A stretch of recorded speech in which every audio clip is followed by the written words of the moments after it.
secret, man? Skip snooze, tune into Keith, John, and Friends, 8 a.m. YouTube.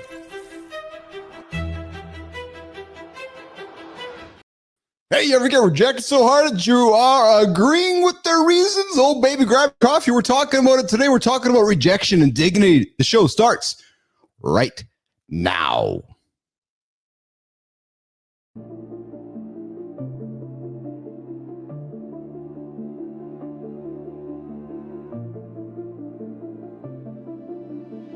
Welcome to Mornings in the Lab, where when something negative comes up. Building muscle improves blood flow. From squirty to squirrely. Start small, build up, and expand from there. Be entertained by fun over here. How have I slept? Has my sleep been good? That's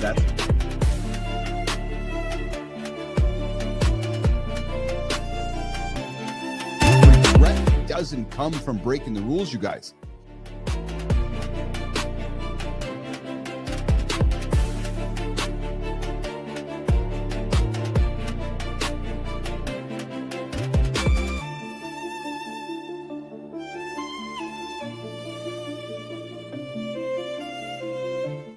Oh baby, oh baby, oh baby, if you guys saw some behind the room cameras, you would have saw Uncle Keith hopping around in the back. What an opener! Oh baby! What's up, Jimmy? What's up, nation? You got your host. That's me. Yeah, I'm the host. Y'all showing up for a handsome dude? Well, he's here.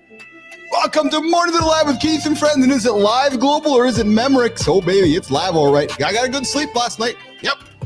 This is the only live morning show bold enough to tackle rejection head on with motivating content. Oh yeah, it's motivating, all right, baby. And it's entertaining. Oh yeah. Actually, I have something to say about entertainment in a few moments, but I think I'll get through the monologue first. And then I invite you guys to stick around. I got something to say about entertainment and all you boring folks out there. Oh, I'm calling some of you guys boring. True story. Hey, coming up today, we've got your morning mindset shift on lock, diving into the ultimate guide to facing rejection. Hey, did you guys hear Matty Roof show at 7:30? The dude leaned into rejection. Oh yeah, baby, we're talking about it today on the show. We are checking in with our emotional well-being, gentlemen, exploring why walking backwards. Yeah, like this. Yeah, there's a clip, Jimmy. Walking backwards might actually, because later we've got Tom Marino, not Dan's brother, no, just some other guy named Tom Marino, sharing his journey from hospital executive burnout to empowering life coach. We should have Roofy on the show for this one, I'm thinking. Hospital guy, Roofy. And then don't miss our expose on America's unhealthiest fast food chains. Ears up, everybody. Listen, I know we don't eat fast food crap on this show, but I thought I would call out America's unhealthiest fast food chain. So as we're all driving around in the Mornings Lab community, oh, did I say the community? We're talking about the Morning Lab community today. Yep. And don't miss the expose on America's unhealthiest fast food chains. Time to question those guilty pleasures, guys. And a quick reminder, I invite you to like, to subscribe, to comment, and yeah, this is an R-rated experience, fellas, so put those fucking earbuds in the ears or walk the kids out of the room. Yep, and seriously, don't hit that snooze button, guys, because you know what? You're going to spend the day chasing someone else's goals if you're hitting that snooze button. Just, here's the thing. Your inbox is already somebody else's inbox. So if you think about this. You hit the snooze button, you're 9 minutes behind the guy who's already up, and your inbox, in other words, their to-do list is getting bigger by the minute you're laying there. So if you're laying there right now, or you're sitting around you're procrastinating, your to-do list is getting bigger. Somebody else's to-do list, which is ending up in your inbox. Yes, so hey, we are your daily accountability partner here to help you start your day right here, men with laughter, insights, and accountability. Jimmy, before we get into the morning loop, I got a couple things I got to say. Yes, baby. Right now, there is a dude who's snoozing. He got up and he missed his alarm clock, and there's a guy at the gym right now. And the guy's driving, he's racing to the gym, in his car. And he's, the cops are pulling him over. He's like, yes, officer. Like, what are you doing? I slept in, I hit the snooze button. Well, shit, buddy, you're out of luck. You're going to get a ticket. Let's look back down in the comments, Jimmy, before we bring in Johnny Anderson and the gang here. And before we do that, guys, remember, you guys can join this conversation and this fun every single day. 431-300-3005. The only morning show hotline out there right now. We do think it's 1995. 431-300-3005. That's the one. As well, you guys can join the Mornings in the Lab community. It's free, baby. Subscribe, like, comment, and we do have a paid community. Yes, we're putting some stuff behind the paywall. So my paying folks, my Holroyds, my Lady Drew, I'm putting stuff back there for you guys. If you guys were logged in there last night, you would have saw today's show because I'm putting stuff behind the old secret door there. And if you guys are interested in peptides and getting some healthy things that require essential knowledge, well, become a paying member of the Mornings in the Lab community and you get some special access to myself and Johnny. True story. Yes. Yes. I see Johnny hanging out, waiting for me patiently. Jimmy, let's get the loop started and bring in the big man himself, John Anderson.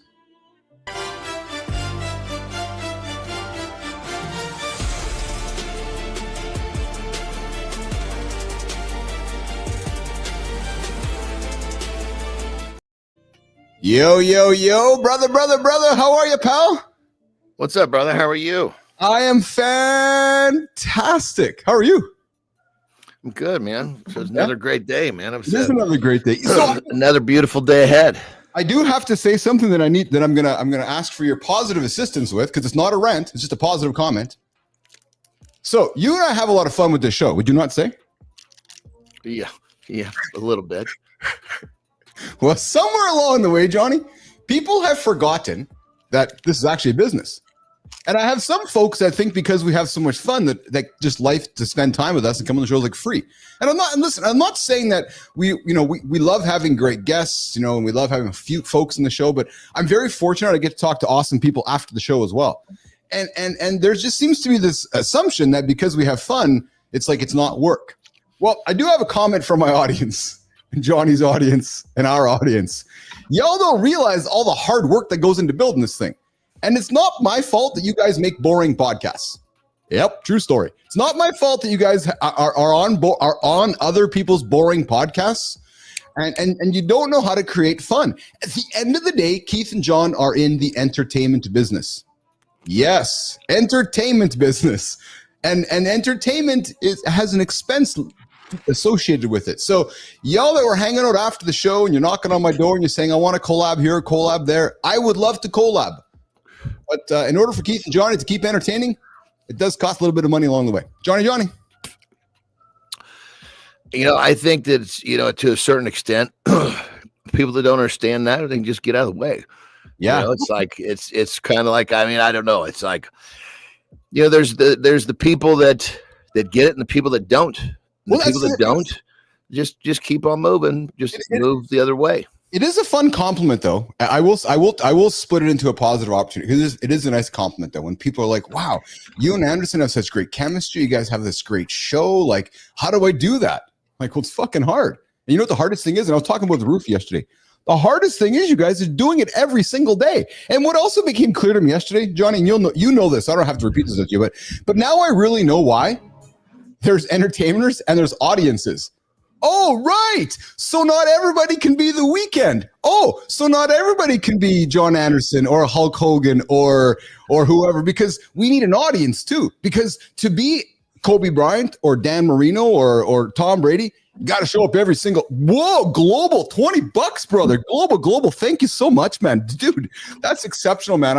That's Jimmy. We got to get some celebration. But Johnny, I'm just telling you, man. And guys, and I'm not standing here begging for money. No. Please don't understand that. That's not what I'm saying here. I giggle from time to time when I was having a conversation with Melissa earlier this morning that, there's this assumption because we have fun. And I'd like to think because we produce a high quality show, there's this assumption of, well, hey, it's just, no, man, there's a lot of hard work. But the hardest work is showing up every single day. And Johnny, I'll tell you something, man. I had a call with Rufy yesterday, and Rufy was kind of beating himself up because he was kind of getting after it, maybe not seeing some of the results. And I was like, man, I can't put you in front of John because John's going to say, Rufy, you've been doing this like nobody else is doing it. So what the hell are you beating yourself up for, man?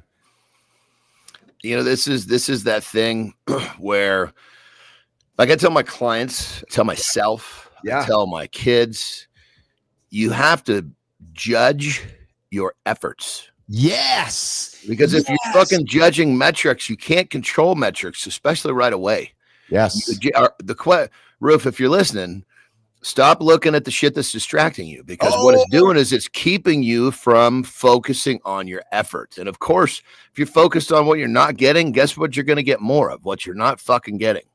Great advice, brother. You know what, man? And Roofy, you got to know, I know he's listening. I did not tee up Anderson on that comment. Just Johnny and Keith just sleep on the same pill. It's like we have osmosis between Manitoba and California. As a matter of fact, I shared something I was working on. If you guys have not seen the Mornings in the Lab Frolicking in Venice commercial that I dropped yesterday. That was good. That was good. We all need to see the future of advertising. It's AI weaved in with real content, and Keith and Johnny were getting at it yesterday. There's a great little video piece I made, and I was so excited to share it with you, man. I was so excited to share it with you and get I haven't looked at the next one yet because I wanted that for the first one. So I was looking at the first one, kind of walking. Yeah.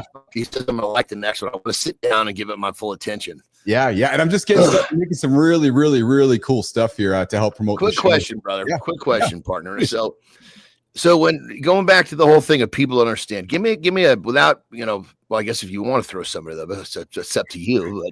But give me an example of what you keep talking about, people to understand, and what is it that brings this back to the table? Because this loops back around every so often. I'm curious.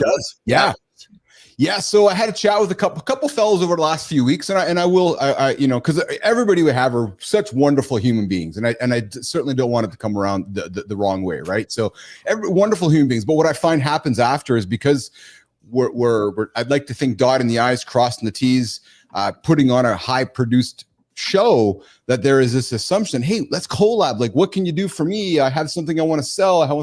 Can I do a segment on the show? Can I be on the show with you guys? I'd love to do a segment, or I'd love to create some content with you. Okay, well, hey, yeah, I'd love to do that with you. And here, Keith and Maddie and Johnny are building a business, and here's what we can do. Here's what the cost would be. Oh, but I just want to kind of come on and do a segment and promote myself. Well, no, it doesn't really work that way. No, actually. You got one of three ways you can be on the show with us. We either invite you, you get nominated by somebody, or you pay and you go for a paid segment. So, but that's certainly, and then the flip side of that, Johnny, is that because people see the engagement live and like, oh my God, that was live. I'm like, yeah, very similar to how you and I met. They're like, oh, there's live, there's a certain energy with that. And I'm like, yeah. Then they see the comments in the community. And then there's this, oh, that wasn't a podcast. No, it's not a podcast. Actually, it's a live show that we produce every single day. So so then people want to walk towards it and then don't recognize that, well, there's actually a cost associated with building this thing. So it's the most common, to simplify, the most common question is, can we collab? Can we do a segment? But I really don't want to pay. But I mean, keep in mind, this could be there could be a fucking sign across the front of this thing, and you're still going to get that.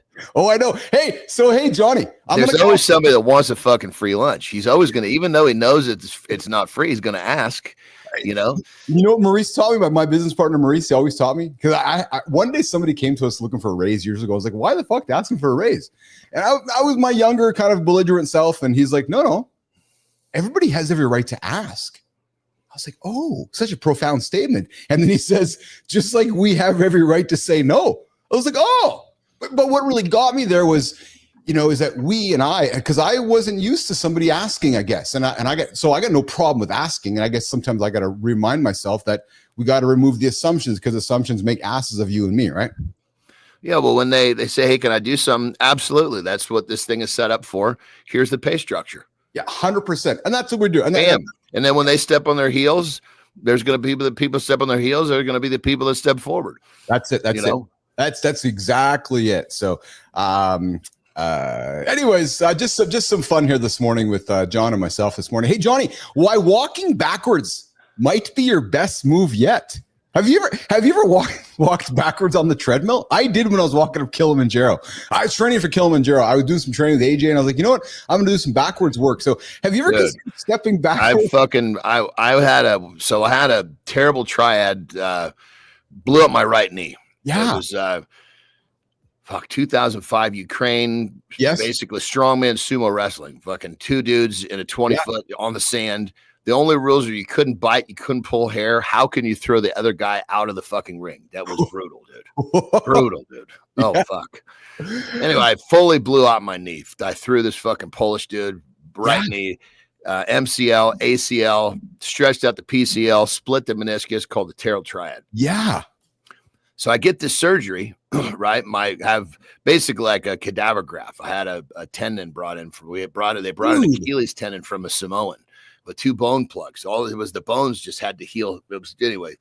So as this thing is healing, they told me, look, for the first month or however many days, you need to put no pressure on this, because if you don't, it'll heal really quickly. You need that bone to grab. So I'm like, dude, my left knee is carrying all this fucking weight, dude. And I got the worst patella tendonitis. Like it was fucking brutal. I would every set of steps, fucking up and down backwards. You know, I couldn't do shit forwards. It was unbelievable, because it was like so you want to talk about, I understand backwards, dude. So unbelievable. This is awesome. Roofie, ears up, brother. And I want to tell you why. So Roofie and I were talking about content in 2025. Actually, all you guys listening are making content. Hear what I'm going to say next, because this is a business at the end of the day, right? AI can give you all the facts that you want because it's just all there, right? Walking backwards, making stuff. But what it doesn't have is experiences. And if you look at, SEO, GEO, the future of content, a lot of that content is going to be related back to experiences. So while we can take all the facts around walking backwards, we can take around all the science of walking backwards, we can read it word for word of what Claude or ChatGPT or Perplexity reads us about walking backwards. But the reality is, John's experience with that, my experience with that, you ain't gonna find that anywhere else. That, guys, is the future of content. That, guys, is the future of conversation. And that, guys, when you do it live, you got the triad, you got a full-fledged community of conversation and content for the future. So as you're building your businesses, don't just read, share personal experiences. Hence, talking some of the peptide stuff on the show. Right? There's an expert right here, John Anderson. So you guys see peptide stuff on X. You see peptide. Dude, I got some major peptide developments. Unbelievable. All over the place. They go, I want to learn about it. Well, there's a guy here who's the human experiment. Right. So you can read all the stuff you want, but if I wonder what it's like to put it into practice. Well, the guy below you. Keep in mind, it's even better than just me. I basically, what I do, I have so many friends. It's everything from diet to training to PED to peptides. I've got this network of fucking buddies. We've been doing this for so long. It's us all sharing data. Then the experimentation portion more for me is, how do I create the protocol to where it's dosed in such a way? Because the perfect biohack is to take whatever it is, doesn't have to be a peptide, and use just enough to get a massive return. That's the perfect biohack. There you go, guys. So, you're only going to get that information here on the show from real human beings, right? So speaking of real human beings, dude, if you look this information up and you follow what's out there, dude, it's unbelievable how much excess you would be using.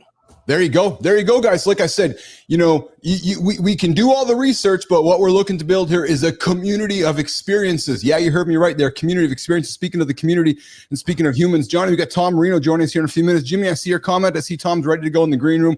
We got him up on vertical and horizontal. And I see many gyms out there giving free mustache rides out there in the mornings in the lab community. That is awesome. Thanks for that, Mini Jim. Hey, you want to get a free mustache ride? I invite you to join the Mornings in the Lab community. When the show is over, we're dropping content in the community. And I saw Petrocelli in the community yesterday. I saw Holred in the community. Bee Drive. You guys want to learn about bees? Go check out Bernard's channel on the YouTube channel. Go find our Mornings Lab community. Bernard's got some awesome stuff out there on the bees. And bees are a big part of our world, guys. So I would invite you to check out the ultimate guide to facing beads. And yes, the ultimate guide to facing rejection, bead bowing. We're talking about rejection today here on the show in a few moments with myself, Keith Billis, and my co-host, John Anderson. And Mornings in the Lab with Keith and John every single day. Yeah. Yes, every single day. Well, Monday to Friday, 8 o'clock. Hey, I haven't told Johnny this, but I'm going to tell him right now. I'm working on some fun things for the weekend, so that maybe I was going to say, we should do a bonus fucking thing on the weekends once in a while. I'm telling you, man, the cross-border osmosis between America and Canada and California. I'm telling you guys, the Billis Anderson train, just drinking the same Kool-Aid right out there. It's like, it's like the opposites attract. It's like Paul McCartney and Michael Jackson, salt and pepper. You know what I mean? You got the nutty little bastard, and I guess I would be considered the opposite of the nutty little bastard. Am I salt or am I pepper?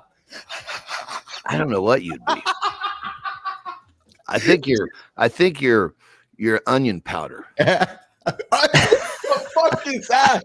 Onion powder. I think I'm a little bit of garlic. Garlic powder. There we go. That's Garlic it, powder. That's it. All right. I use onion powder. Onion powder is fucking good. It adds a lot of flavor in there. If you don't want to cut some shit up, it's great. Gary would put some flavor in. Oh man, we got a lot of comments going on in the horizontal as well. Mike Sullivan, I love you, brother. Love to see you there. Thank you for the $2 super sticker. You guys are contributing to them. You guys are so listen. So, and I want to remind y'all, the money is not going to Anderson's cigar collection or Billis's cannabis collection. No, we're doing okay with that. The money is going back to investing in the business. The money is going back into creating a better show for you guys so that we can. So here's the truth, guys. I'll speak truth. I got a guy named Tom Marino coming up because we didn't have money for Dan. We just didn't have money for Dan. So I'm hoping that you guys keep contributing money. We can bring. Dude, you should have told me. I could have called Dan. We could have called Dan Marino into the show. Should have told me, dude. I fucking whip out the Rolodex. Come on, babe. Well, we do know somebody who might know woo for the future. Yeah. Jimmy, let's run the opener. Let's bring in Mr. Marino onto Mornings in the Lab with Keith, John, and all of our friends here this morning. Jimmy, let's get after it, brother. What if the person running your company never actually learned how to run a company? Right now, millions of talented professionals find themselves drowning in responsibilities they never trained for, leading teams they never meant to build, making decisions that affect lives and livelihoods without a roadmap. Meet Tom Marino, the healthcare physician turned life coach. He emerges when someone who's walked the same overwhelming path shows you that breakthrough isn't about having all the answers. It's about having the right support system. The difference between chaos and clarity isn't more knowledge. It's having someone who understands your specific struggle guide you through proven steps that actually work. Your breakthrough is closer than you think. Start building it today. All right. We got our first guest, our only guest this morning. Yes, we do. His name is Tom Marino. We got some. Marty, can you look at Mart? Mart, what's up, brother? I need to see him climbing in here. I think we got an echo there, Marty. Are you there, brother? Hey, Okay. Yeah, something's clanking around in there. Marty, I think that's Marty there. Marty, What about now? I think we're good. there. Marty, Okay. Marty's in the lab, and we got Tom Marino joining us. Tom, where are you joining us from today, brother? I'm joining from Merrick, New York, baby. Merrick, New York. We had somebody that you know on the show a couple weeks ago, a guy named Adam Hurd. Yes, my big co-partner there, Mr. Hurd. I heard he had a great time on this show, so he said, you got to jump on here and talk with these guys. Yes, so you are the creator. You've created the Accidental CEO Interactive Workshop. You host the Atomic Business Coaching Podcast. You're an author. You like to talk about the accidental CEO side of things. So you work with Hurd, and you are the operations guy. Am I correct? That's 100% correct. And you made a dramatic career pivot from healthcare to coaching after experiencing burnout. And Tom Marino, I got to tell you, man, a lot of folks on this show and folks that listen to our show have gone through that journey. Let's just dive right into how did you end up in the coaching business about burnout and what was that experience like? Hey, before Tom gets rolling, I got to take a quick piss. Damn it! I drank too much water this morning, but I'll be listening, brother. So when I come back, I'll still be up to speed. Give me like 2 minutes, Jimmy. Just mute us in the bathroom there, John. Tommy, get after your story, brother. So what burnout to a coach. Let's get into it. Listen, when I was working in healthcare, I was in administration, running a 36 practice, multi-specialty group practice of physicians. I was in charge of 2 regions, Brooklyn and Queens, and I had 700 people in my portfolio, and I was working crazy hours every single day and was not spending time with my family, not doing any of that stuff, and I just started to dread the job. And I was like, all right, this is it. I'm burnt out. It's time to move on.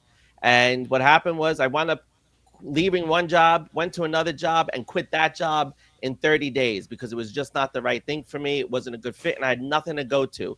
So I started a consulting business and was very successful in getting that off the ground. But what really came to me is I really needed to help people who wanted to get out of the corporate space and start doing things for themselves.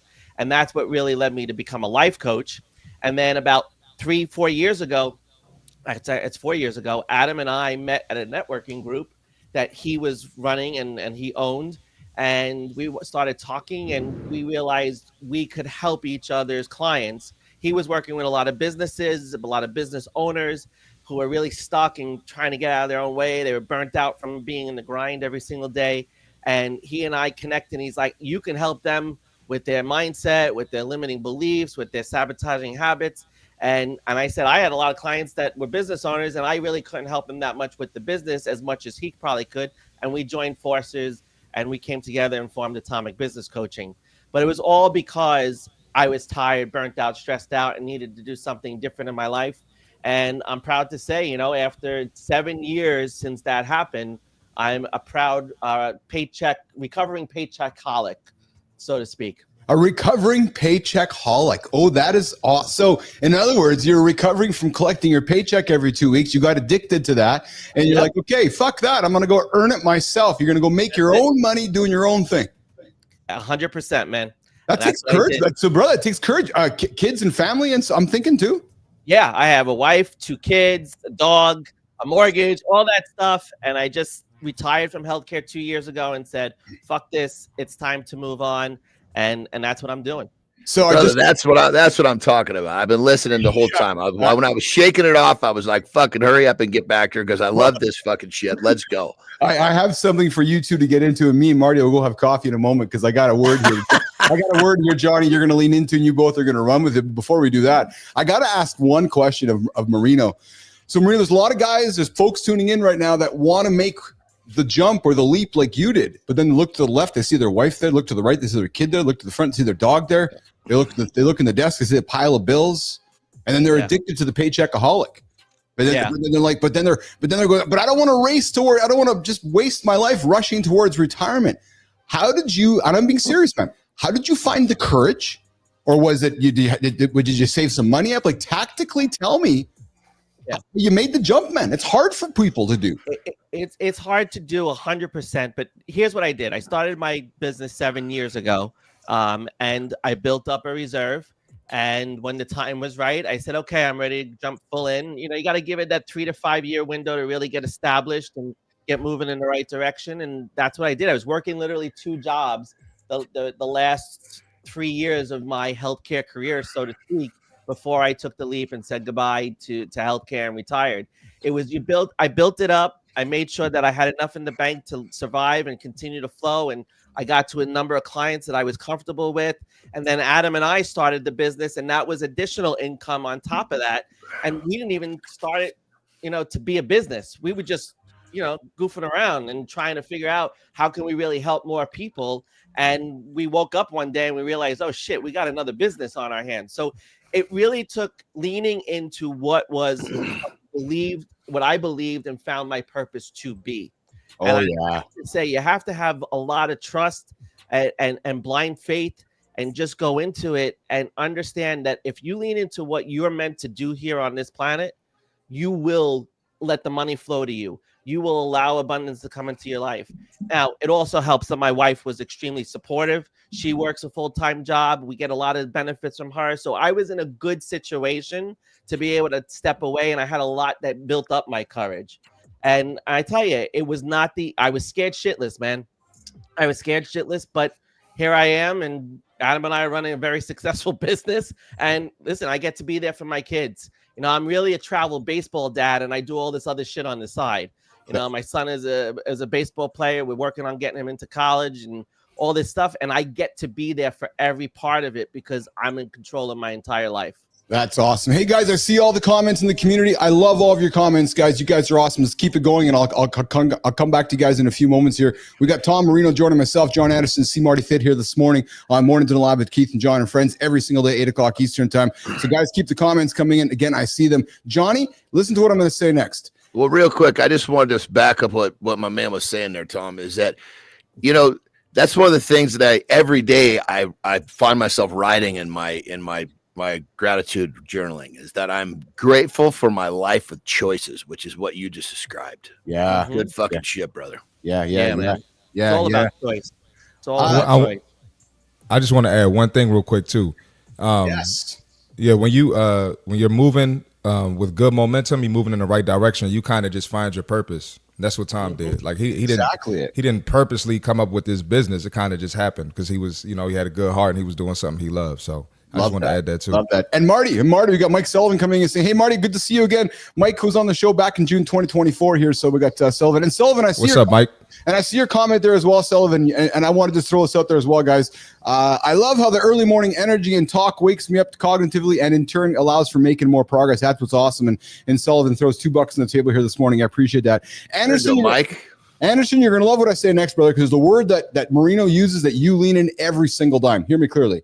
Marino has literally built his entire philosophy around the idea that things are simple but not easy, which is probably the most honest thing any business coach has ever said. And Tom, I got to tell you, man, John, one thing I love about Johnny is that he breaks everything down to the simplest thing, or just getting up and getting moving, right? So Tom, lean into the idea of simplicity, yet it is so hard to make things simple for so many people. We say, Adam and I say, business and life are simple. They're just not easy. And we tend to overcomplicate things. We tend to make things more difficult than they need to be. But when it's really just simple, it's a simple method. It's a simple process. It's a simple system. And you just have to recognize when you try to overcomplicate it, that's when it makes it hard, right? It's never going to be an easy journey. Everybody's always looking for that easy button. They're always looking for the easy way out. Can I just jump in with? I so agree. I think when you're not a procrastinator, you are seeking the simplest way to get started. If you're a procrastinator, well, let's fucking make this son of a bitch so goddamn complex. We got to sit here on our heels for another 2 fucking days and talk about this. Interesting. Yeah. Because you're trying to find a reason not to do it. And Johnny? Yes. Tom, I want to, simplicity is like, okay, I need to break this down in seconds so I can have the best first step. Because that first step, my foot's fucking coming. Where am I going to put it down? I got a few seconds to simplify where I'm going to put it down. It's interesting you say, because we talk experience. I was that guy, and I've said it before, where I was always looking for the answers that I wanted the answer to make what I wanted it to be. And sometimes I would overcomplicate it. So truthfully, and I was that guy, and I realized that again, back to AJ. AJ was the guy that was like, no, man, just come to the fucking gym and lift the weight. Oh, what do you mean? No, just fucking lift the weight up and put it down. Dude, I have never fucking started a business by buying a business license. Yeah, I've never fucking started. I start a fucking business by the action of the business. And if it fucking works, then I surround it with the proper shit it's supposed to be surrounded with. Business advice this morning from John Anderson. I love that. I mean, why fucking protect something that doesn't work? Yeah. Why legalize a concept that hasn't proven itself? You're only going to be illegal for a fucking few weeks, maybe a month. My first windfall, I was illegal for a whole fucking year. I can't disagree with you there. Marino. Well, that's what so many business owners make a mistake of doing. They think they got to go get the LLC and I got to go get the it's fun. And the bottom line is, no, you just need a fucking product. Or you need services to or the patent. Oh my god, dude! I'm sorry. Do you see that fucking? You just did that commercial. I swear to God, on YouTube, whenever I'm learning, this fucking same commercial comes up, and it's like, you want to be CEO? Well, then just go start the LLC. Like, that's the fucking first step. What a great fucking way to get people to spend money on something that they're never going to fucking use. The only people making money are the lawyers. That's exactly it. That's exactly it. So, dude, Tom, you're like, I'm just sitting here quietly, and you're like fucking reading my mind, dude. Listen. You don't need capital either. Just get get a product and sell it. That's it. It's that simple. Hey, Tom. Go ahead, John. Marty? I was just going to say, it's like the people that need a nice workout outfit before they get the gym membership. Yes, same. I hear that stuff all the time. Yeah, I was just going to say it's or like sometimes I'll sneak a weight on my clients, the barbell or whatever. They didn't see it and they end up lifting it. Yeah. They didn't even know they could do it. But go ahead, Keith. My bad. No, that's all right. So, Tom, you mentioned your son's baseball season, and you mentioned that you're an active baseball dad, and I've been an active hockey dad and dance dad, and I love that feeling. But you mentioned that your son's baseball season ending was an emotional moment for you.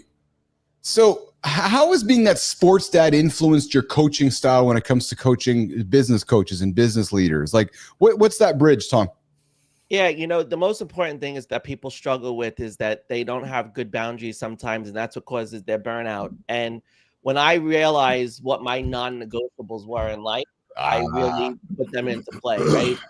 And baseball Yes. is just it's a non-negotiable. I have to be there. My son is 16, is going into his junior year of high school. I got 2 more years. That's it. And he's off to college, hopefully playing college ball. But my work in getting him there is almost done. And it's a non-negotiable. It's Short window, baby. Something that I'm going to sacrifice. And that was one of the things, that was one of the commitments I made to myself when I left healthcare and started my businesses, is that it was not to make money and have revenue. It was to be a better father and be around and be there for them during their teenage years, because I missed so much of their earlier years, because I was working like a fucking dog and not have those choices, baby. You basically got your choices now. Good morning, Basim Haslam. I see your comments there. Was it Basim Hussein joining us here this morning on Mornings in the Lab with Keith, John, and friends getting after it? I see you, Basan. I see all your comments, guys. Keep them coming. We're hanging out with Tom Marino, one of the CEOs of the Atomic Business Coaching. Tom, you mentioned non-negotiables. Yeah. What are your non-negotiables every single day? Every single day? Well, I have a few. One is I always make time for myself. That's the first and most important, whether it's working out or just taking time to visualize and give myself a break and really rejuvenate what I need in terms of my energy, both mentally and physically. Number 2, it's being there for my kids no matter when they need me. I have to make sure that my schedule allows for me to be where I need to be when they need me. The third is making sure that every Friday night, my wife and I go out to dinner. We do a date night. It's our night. No one can interfere with that. Obviously, when there's a baseball game, we go to the baseball game together, and that's our date. But the bottom line is that is something every day, every week, I make sure happens. And the most important thing is just really making space for me. Like I said earlier, it's making sure that I have time so I can be the best business owner, so I can bring the most energy to everything I do. And that's why you need non-negotiables. That's why you need to know what they are. And my life is about harmony. It's not about balance, because balance, it doesn't exist. You pit things against each other. It's all about the fluidity of life and how you move from one thing to another. Can I offer you a perspective on that, brother? People say balance, right? Mm-hmm. So what is balance? Well, the way I kind of describe that is if you're going to commit to one thing at this level and you commit to something else at that level, that's the balance. People look at it as time. Don't use time as the metric. Use commitment as the metric. Like, I don't spend nearly the amount of time with my wife that I do on my businesses. But when I'm with her, I'm committed to that time, just like I'm committed to my workout or my business. So I think that's the thing that people miss, is they're comparing the metric they're using as time, when really their metric should be the commitment. Yeah, 100%. I love that. We have a T-shirt that says CEO on it, and the first word of CEO is not Chief Executive Officer. It's commitment, effort, obsession. And we want you to be obsessed about things so that you can have the commitment to it and put the effort in. And you're 100% right. And I'm going to take your perspective on it and just add my attention management piece that I tell people all the time. It's not about time. It's where are you intentionally driving attention in a specific time frame. And when you reset the intention and you put the commitment, to use your word, behind it, your attention goes to the right person. It goes to the right thing at the right time. And it's not about, time at all. Time is just this construct that we got to put shit on the calendar. But it's that's fucking good, dude. That we're going to spend in those blocks of time, and how we spend it is the intention we put behind it. I would suggest that balance creates mediocrity, right? And when I walk into the arena and I get on stage, I'm the guy who didn't strive for balance. I'm the guy who strived to be excellent. And I look at my 20,000 fans out in the audience. They're all striving for balance, and that's okay. The world, but I don't think you have to strive for balance. I agree with you, Johnny. I agree with you. But I'm just suggesting that we have been taught to go sit in the stands. There's a lot of people sitting in the stands that want to get on stage with Keith and John and Marino and Marty and Matt Roof. Like, how do I get up there? It's not balance. It's fucking Kobe Bryant's not sitting in the stands. No, Kobe Bryant's on stage. LeBron James is on fucking stage because he's getting up and getting after it. You want balance? Go sit in the stands. Well, and I think that whole, like, me personally, For me to be able to obsess about my time with my wife every day when it's time, I need to know what we're doing. And that's one of the things that I told her. I said, look, if I know what we're doing, it's fucking premeditated. I can do it so much fucking better. Yeah. So that's part of my rhythm with her is in the morning, she comes to me, we decide what we're going to do. And based upon that, now when it's time, I am fucking there. But if it just gets kind of put on me at the moment, I'm not good at that. Right. Yeah, because you got to be present. The intention is to be present in that situation. That's what you're really planning out. That's what you're really striving for. I mean, balance and this work concept of work-life balance, that's what burns out people who are employees. Yes. That's the thing that burns us out is we're constantly fighting for that work-life balance. That does not exist. And people are in a constant battle every single day because they're trying to be this professional person and then they want to do their personal life. Listen, you're the same fucking person. Just be you all day, all the time. Yes. Don't try to pit things against each other. Don't try to be somebody you're not. Just be who you are and bring it to every aspect of what you do, and you're going to live a much happier life. Yes. Hey, everybody, you're hanging out with Keith, John, and Marty, and our guest, Tom Marino, this morning on Mornings in the Lab with Keith, John, and friends, getting it after every single day. Hey, Marino, quick time check. I know we had you for 15, 20, but we got you for 30. Can I keep you for an extra 10, or where are you at for time, brother? Sure, we're good, man. We're good, brother. Let's go. Hey, we know what we got to do. We got to have him and his partner. Let's get the fucking two amigos on at the same time. Johnny, are you looking at my notes, man? Just stop, brother. Are you fucking kidding me? I know everything about you. Right? I know your thoughts before they hit your brain.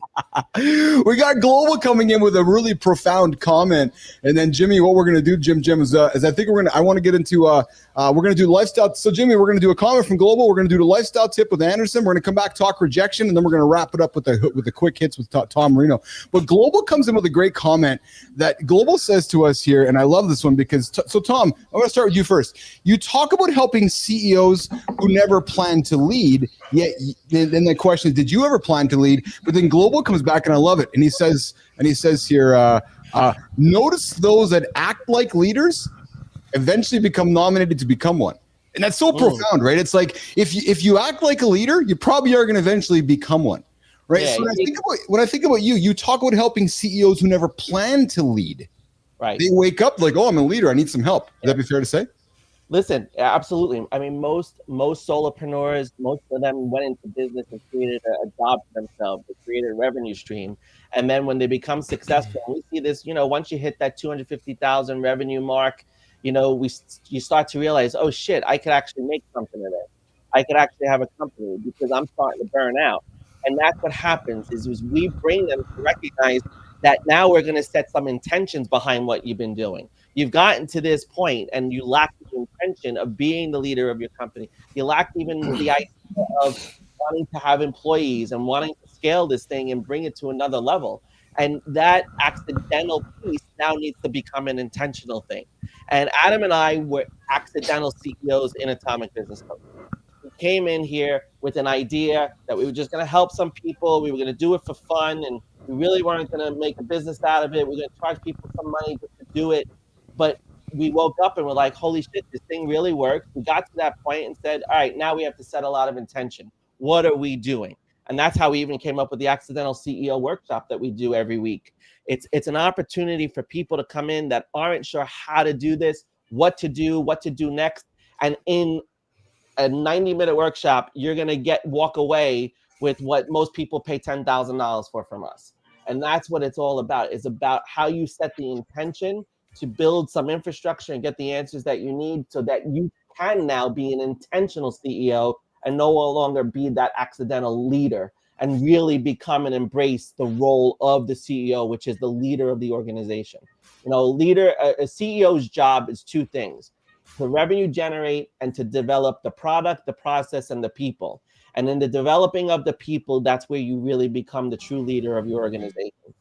Awesome. All right, we're hanging out with Tom Marino. Tom, here's how it's going to work. We're going to do a lifestyle tip with John Anderson. We're going to get off stage for 60 seconds or so. We're going to come back and we're going to talk some rejection. You've been rejected. How many times have you been rejected in your life, Tom? Several. Yeah, exactly. We're going to talk about rejection. So, Jimmy, let's run the hitter, and then we'll come back and talk rejection with Tom, myself, Marty, and Johnny here this morning on Mornings in the Lab.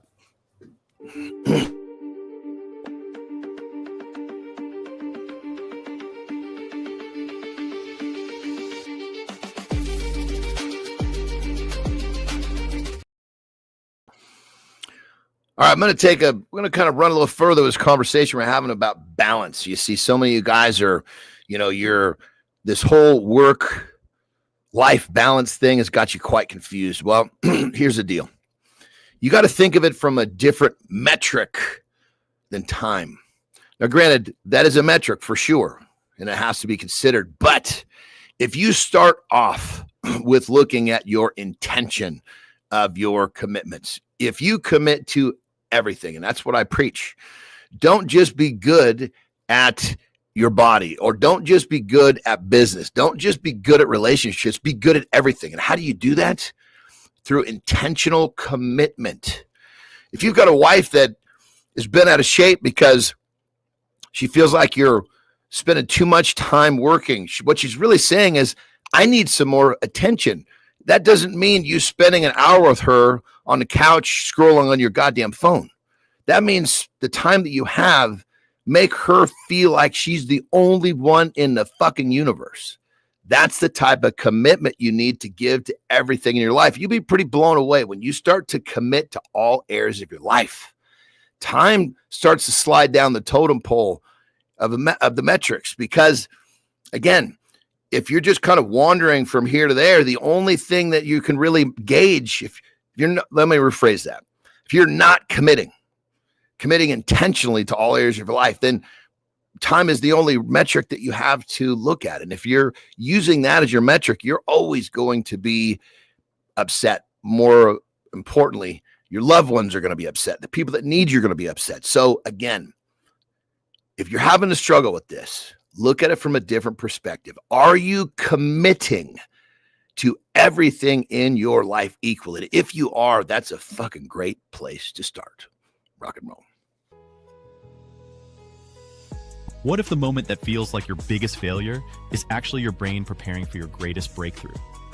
Every morning, successful men wake up carrying the weight of yesterday's setbacks, wondering why some people seem immune to the sting of disappointment while they're still replaying every rejection, every closed door, every moment someone said no. Recent neuroscience research reveals something remarkable about how our minds process these experiences. The breakthrough comes when you understand that resilience isn't about avoiding the hit. It's about changing how your brain processes the impact. Today, we're diving deep into the science of turning setbacks into comebacks. We've all felt that pain, that sting, the sharp pain of rejection. Marty, I'm coming to you first, brother. But what if rejection isn't something to fear? And we got B-Drive coming in saying, I love rejection. It's hard to disagree with that. Rejection makes us learn. Rejection helps us learn.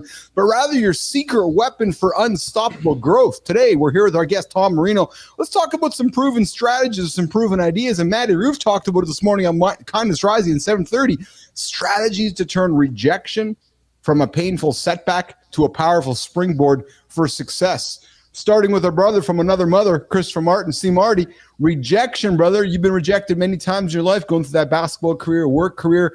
Talk about rejection and what it means for you before I go to you, Marino. Marty. Yeah, rejection is pretty much, it's built at callus. Yes. Right? That callus is going to stop me from any obstacle, any challenge holding me back in the future. So it's needed, especially for us men. You know, we have to make less excuses, right? We kind of just got to get through it, and we got to be a model for the family and model for the people around us. So rejection has been my best friend. I love that word. Pretty familiar with it too. I love that, Marty. What you're saying? Let's rename the word rejection into callous. I got a bunch of fucking rejection on my hands. I love it because every time I look at my rejection, it makes me stronger. Marino, what does rejection mean to you? And then Johnny, I'll come to you next. But Marino, I got the best fucking soundbite for this one, babe. Come on, Marino, rejection, brother. Let's talk about it. What does it mean to you, and how have you overcome it? And how do you teach your kids about it, especially your baseball son? Yeah, rejection is another form of resistance on your path to success. You have to see it as an opportunity to adjust what you're doing, to reevaluate, and to really ask for feedback. When you get rejected, the lost opportunities if you don't ask for feedback on why you were rejected, because then you can't make the adjustments that you need to make. And at the end of the day, if you keep showing up consistently, keep doing the work, and keep trusting the process, the rejection is only going to be this thing in the past and not part of your future. So you have to just keep moving forward. See it as the resistance that really develops that muscle so that you can keep going forward to achieving what you really want to achieve, and you can. Yeah. Johnny, burps aside, what about rejection for you, brother? That one just kind of came out of nowhere, babe. So think of it like this. Rejection is basically like a training tool. Oh, Stop giving a fuck what everybody else thinks so you can do what you want and not have your actions and your decisions be changed by what everybody else around you is thinking or saying. I like that. Hey, Tom, here's a curious, actually, all you guys, and actually community, to everybody in the community. So I got a question for everybody right now. If you can't answer, I want to see it in the community. Have you all ever intentionally, I love the word intention. Have you all ever intentionally sought rejection to build your resilience? So and then what was the outcome of it? And maybe Johnny and Marty going to the gym, it's like, yeah, I'm putting an extra weight on because I want to fail. But let's talk about the idea of, Tom, starting with you. Have you ever sought rejection? That's it. I never thought about it in that way. I don't think I've ever sought to be rejected, to be completely honest.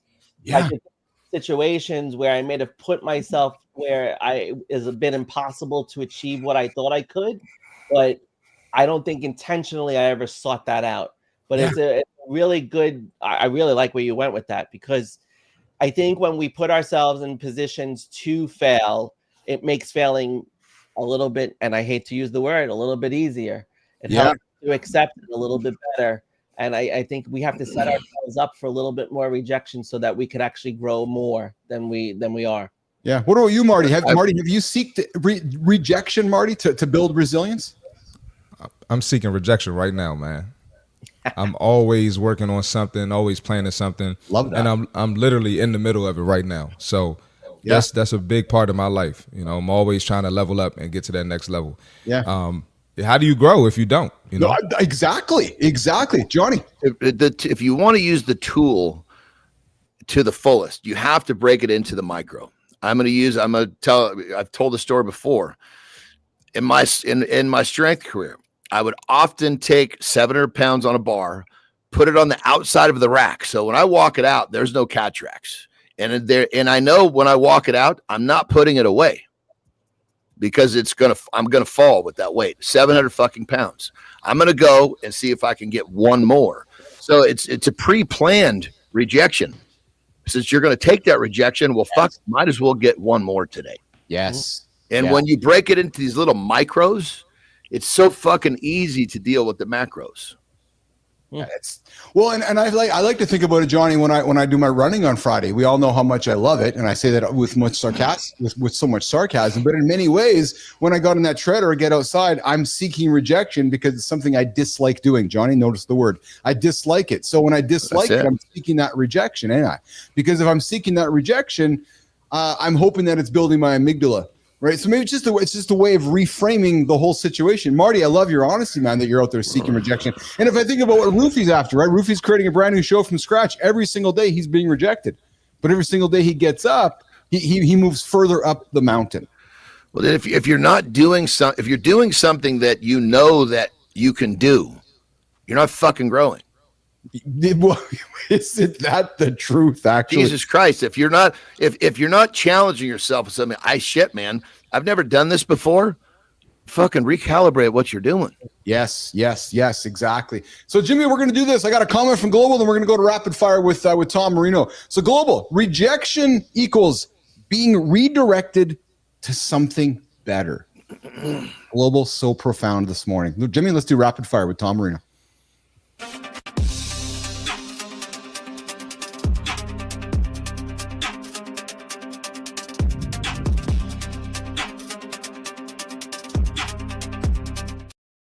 All right, we got Tom Marino joining us here this morning. We're going to do some rapid fire questions from Tom, Keith, and Johnny. For Tom this morning before we get out of here this morning. Tom, worst business advice you've ever heard? Worst business advice? Don't grow. Oh, why would somebody say that? Because they think that they're in over their head. Dude, you got to get them onto the show. Scrubs or business suit? Which makes you feel more powerful? Scrubs. Oh, yeah, really? Yeah, because you feel like George Clooney or what? Yeah, well, I used to practice medicine, so that's where my seat of power used Well, to dude, be. when you have to, you know what a fucking tie is? A tie is a fucking noose. When you wear one of those motherfuckers, the powers that be know you're doing what you're told. Exactly. Yes. Johnny, that's crazy. It's a fucking truth, dude. You look at Mark fucking Cuban. He wears whatever the fuck he wants wherever he goes. He doesn't need to wear a tie. No, you're right. You're absolutely right. That's it. Tom, one word to describe your first day as a coach. Choice. Love that. And if you could coach any CEO, dead or alive, who would it be? Oh, wow. Warren Buffett. Oh, we talked about Buffett a couple days ago. We have a funny little story about the guy because we talk longevity on the show all the time. And people are seeking longevity hacks, talking longevity. You know what Buffett does? He eats crap all day long, but he gets his 8 hours of sleep. Yep. His non-negotiable is his sleep. So we were having some fun with that one. Tom, your guilty pleasure when you're not coaching CEOs. That's baseball. Sorry. Oh, yeah, there we go. And then finally, something fun with you. The first thing you do if you accidentally became the CEO of Amazon. I would celebrate. I would celebrate, and then I'd be like, oh shit, what happened? You'd look at your paycheckaholic and you'd say, yeah, I'll take that paycheck from Amazon. I'm going to fucking work. You know, let me just point something out real quick. And this is no knock to my man Tom here. But society has fucking conditioned us to apologize for not having fucking bad habits. Yeah. Look at that. He said, I'm sorry, it's baseball. I don't have a bad habit for you. I'm sorry. That's how fucking off the fucking mark society is. If you don't have a bad habit, you have to apologize for it. That's fucked up. Jesus. DK Fine, I see your comments. Good morning. Welcome to the show here this morning on Mornings in the Lab with Keith, John, and friends here. DK Fire, you're hanging out with our guest, Tom Marino. Tom, closing question, brother. 20 years from now, when you're 30, when you're looking back at all the accidental CEOs you've helped, yes, Tom, we are in the future. If you look at any of my content, we're kind of in a warp here. Exactly, Marty. I was wondering where that button was, Marty. 20 years from now, when you're looking back at all. Think about that. We haven't had buttons in a while. God damn, that's right. Holy shit. Oh, man. When you're looking back at all the accidental CEOs you've helped, Tom Marino, not Adam Hurd, because I know, here's the reality. We know that you do all the work. We know that Hurd just does the visionary stuff. We know he just talks, and we know you do all the work. So what do you want your legacy to be, to Tom Marino? And then what's the one thing you hope every client remembers about their time with you, Tom Marino? So when I look back, I want to be able to say that the legacy was that I gave people the ability and the power to move themselves to achieve the life that they wanted and they desired. And I would say, what was the second question there? Second question is, what would you hope what would you hope every client remembers about you? Listen, not to be cliche, but business and life are simple. They're just not easy. Oh, yes. Good shit, brother. Good fucking shit. Tom Marino joining us all the way from New York this morning. Tom, where can folks connect with you, find you, engage with you? We have a very active community here in the Mornings in the Lab community. I'd love to invite you to it and spend some time on our YouTube channel. Guys, we're going to get Tom Marino in the community with us as well. But where can folks find you and connect with you outside of this, brother? The best way, atomicbusinesscoaching.com. You can find us there. I'm on LinkedIn at Tom Marino. And anywhere that you see Atomic Business Coaching, that's the best place. Awesome. All right. Real quick, Tom, I wasn't, just so you know, brother, I wasn't throwing you under the bus for apologizing for not having I find my fucking self doing it all the time, too. It's same here. We don't like to admit the bad habits that we have, what those guilty pleasures are. But, it's like, mine is, chocolate. If I was to really I love just sitting down and having some. So you do have a guilty pleasure then? Oh well, shit. Okay, well that's different. If you didn't have one, if you didn't have one, I was giving you kudos. But now you're the fucking. See what Johnny does, man. Jesus Christ! Now I got to retract my statement, brother. You had one. You were just too chicken shit to put it on the table. No, Johnny, that was slick. Johnny. I like that. Oh man, see, I truly slick. don't have that motherfucker. I don't have those bad because those bad habits will fuck my life up because I'm an addictive son of a bitch. So you throw him under the bus again after apologizing for throwing him under the I bus. was apologizing on a premise that he didn't have. I thought he was in my club, but he's clearly not. He was an imposter. Keith, where'd you find this guy, man? I love it, Tom. I'm telling you, brother, you get unfettered, unfiltered fun here on Mornings in the Lab every single day, brother. You're gonna get nothing but truth from all of us here, pal. All right, this was awesome. Thanks for having me this morning. Tom, will you come back? Very cool, brother. Will you bring your partner with us, Tom? Yeah, yes, I will. We'll come back. Adam and I both. Yeah. Will he sit on the left side of you or the right side of you? Well, usually he's on my left. Tom Marino. See, like with Keith, when Keith and I are in this situation, he's always on the bottom. Yeah, that was guys. It was a nice day. I'll see you guys tomorrow. See, that was white boy humor. He doesn't like that. Yeah. Tom. Usually when they start the white boy humor, it's time for me to go. Tom. Marty walks. Exactly. Marty's going. I'm out of here, man. The white boys is fucking getting after. Marty, enjoy your day today. Marino, you too. Okay, pal. Tom, in all seriousness, brother, you had some. I just want to say, Tom, in all seriousness, you had some fucking great shit to say, brother. So thank you. A great show Thank for sure. John. Oh Appreciate it. yes. Appreciate it. Thank you for sir. having me. All right, guys, we're back at it. Marty's gone. Marino's gone. We're left with Mornings in the Lab with Keith and John. And then there were two. Guys, if rejection builds character, by now I should have my own Marvel series. Let's power up there, babes. Brother, I got something to share with you that you're going to not believe about me. I'm excited. Is it a good time for you? Is it a good time, or should we come back to this? Let me just reset, and then I want to hear all about it. Absolutely. Okay. So, guys, I see all your comments there in the feed. There, we got a few things we're going to talk about here in the next 30 minutes. Here, we're going to talk about meals for peak brain performance. I've had this one on the table all week, and I want to talk about this one because Johnny, we were going to talk about it yesterday, but Holroyd's like, no, we want to talk about it when John's on. I'm like, all right, so we're going to talk about food when John is on the show. But speaking all right, that a baby. That's it. Get the authority on the fucking thing. Come on, man. Johnny, good fucking shit. I'm listening to the community because if the community's not here, you and I aren't here. So the community is driving our direction. So Holroyd's like, no, we want to hear from Johnny. I'm like, all right, so we're going to talk food.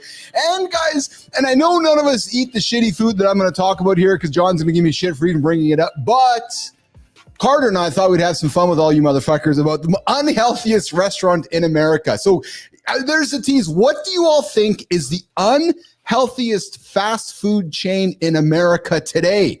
That's an interesting question. Yeah, we're going to drop that just before Johnny goes. So I'd like to see your guys' comments. What is the most unhealthiest chain in America today? We'll drop that here at the bottom of the hour before Johnny goes. But Johnny, before we do that, what did you have to tell me before I get into walking backwards, bro? And I got to be tight at 30 today too, by the way. Good.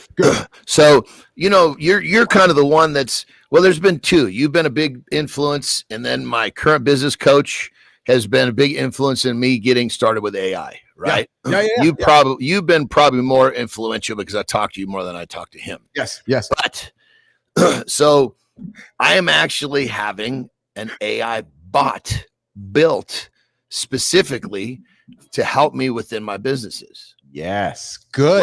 Like basically I have a person that does like SEO stuff, right? Yes. Well, this bot can do SEO, and then I can have this person doing more creative work. Yes. But that was the thing. And that was the first thing is I said, look, when I was talking to this building it for me, I was like, I don't want any of the people that I employ. I don't want their jobs taken. I don't want this to be a replacement. I'm trying to change the lives of people on my team and the lives of the people I work with. So it was just, what it did was it allowed we're building this bot to get rid of the things that, somebody, I can move someone into a better position by having this bot built. So I think you'd be pretty happy with the fact that I'm taking that step into this. I love that. And that's smart. And I'll tell you something right now. I think that's an effective use of your time. And I think that's going to be an effective use of CEOs and leaders to use these tools. And it's a tool. Right. So that. Well, and I think what it is, it's almost like, I have a massive fucking marketing budget. It's just awareness, because this thing basically is a one-time fee plus a hosting, right? And the hosting is peanuts compared to the fucking marketing budget that will go out and expose. It's, you could almost look at it as a marketing tool. It's just not marketing itself, you know? Look at B Drive's comment. Are you on horizontal or on the vertical? Bernard. Don't apologize, John. I love it. Keith, using both hands on that water bottle gives you real perspective on his true size. Because I missed that. Which one? Fuck, which one are you on? I'm looking at both, but I'm on the vertical right now. He's giving me yes, oh, there it is. This is my true size. Good one, Bernard. So, Bernard, I see we're at that relationship now where you're now throwing the host under the bus. I love it. Jimmy, why walking backwards might be your best move yet. What if moving in the wrong direction is actually the right answer? You're hitting the gym, following all the conventional fitness advice, but your knees are screaming, your progress has stalled, and you're wondering why the same old forward momentum isn't delivering the breakthrough results you need. Exercise scientists studying unconventional movement patterns discovered something remarkable. When people simply reversed their walking direction, their bodies responded with dramatic metabolic changes, enhanced brain function, and significant pain reduction that traditional exercise couldn't match. The solution isn't more complex workouts or expensive equipment. It's about taking the movement you already do every day and literally flipping it around. Today, we're revealing why walking backwards might be the forward-thinking solution you've been missing. Incorporating backward walking can dramatically improve your calorie burn, strengthen muscles, uniquely relieve chronic pain, and sharpen your cognitive abilities.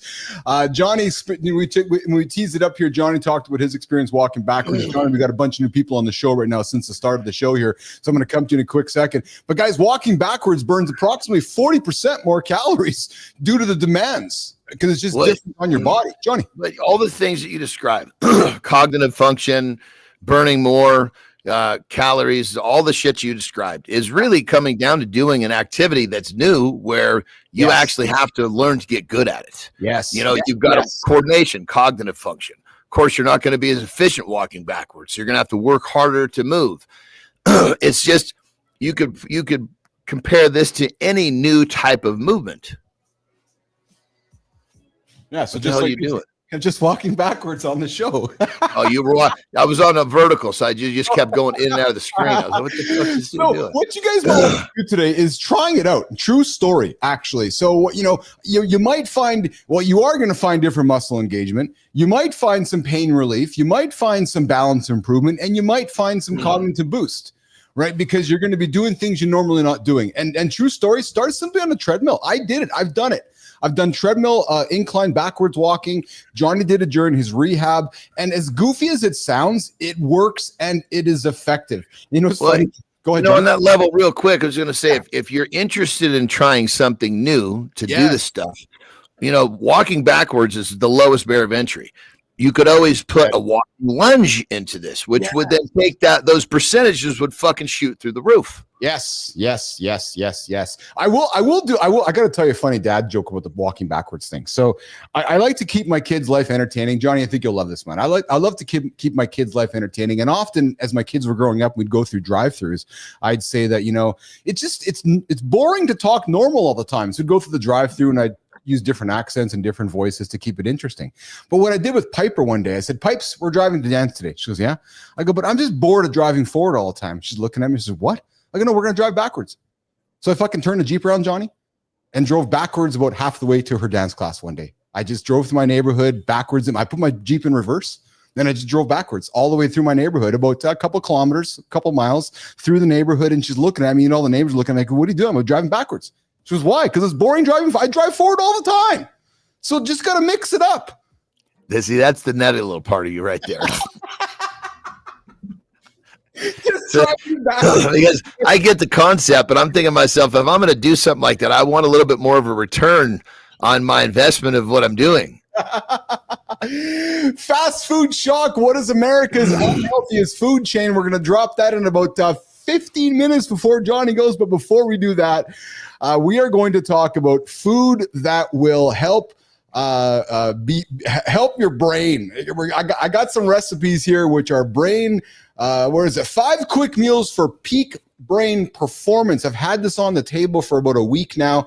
We're going to put these recipes up in the Mornings in the Lab community after the show here today. So we're going from walking backwards to peak brain performance. Then we're going to wrap it up the conversation with Johnny on the unhealthiest restaurants. I want to see what you guys are thinking. I see Spartacus is Kentucky Fried Chicken. Lady Drew is donut shops. Lady Drew is McDonald's. You guys are kind of close, but you're kind of warm.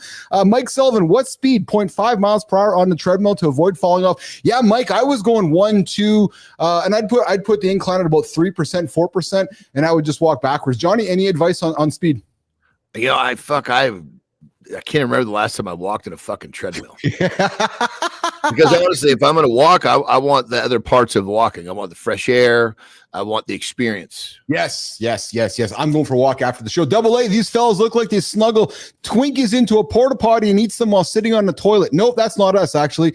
I haven't had a Twinkie. Holy fuck, I haven't had a Twinkie in probably 30, 40 years, actually. Johnny, if you had a Twinkie sitting on your fucking dashboard 30 fucking years ago, it'd still be ready to eat right now. It's so true, actually. It's so true. Fucking crazy, dude. B-Drive, Chick-fil-A.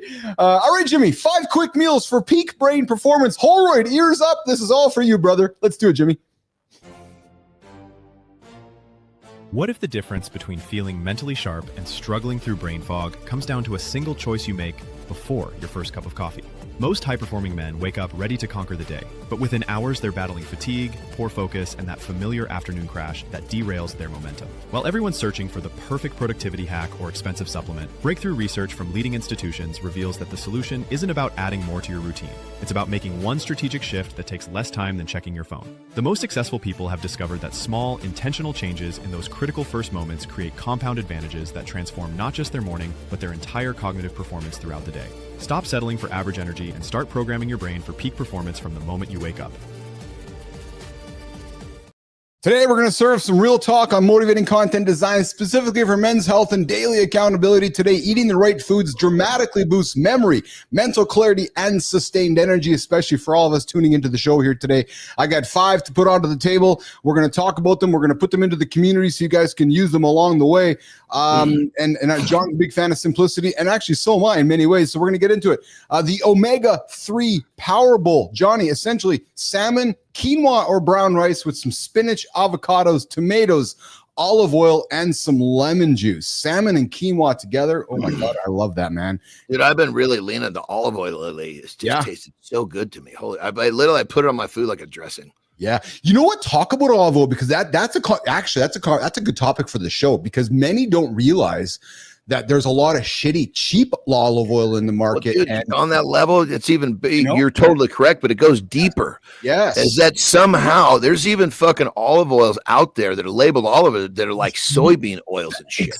That aren't actually olive oil. Not even fucking olive. So you have to buy like we get this one, it's like from a fucking vineyard. So it's it's like a small community type, they make wine, they make olive oil, a few different things, olives. And so, when you're buying a family fucking name, you're not getting soy oil. Yes. So guys, just have a look at that olive oil, because when you have good olive oil, and I'll be honest, man, here's the good segue, Johnny. Come and pay for the Mornings in the Lab community so Keith and John can get some better olive oil, because good olive oil is not cheap, you guys. It's not. It's like good, high quality olive oil is good stuff. But how to prepare this, layer those ingredients, drizzle with some olive oil and lemon juice. And why this works, you guys, is the omega-3s from the salmon improves your memory, and those leaves support the cognitive function. And then we got Global coming in, Johnny. Extra virgin olive oil, the highest quality and least processed grade of olive oil. You're absolutely right. And Spartacus, go to Greece and get the real one. Yeah, that's exactly. Get the real McCoy.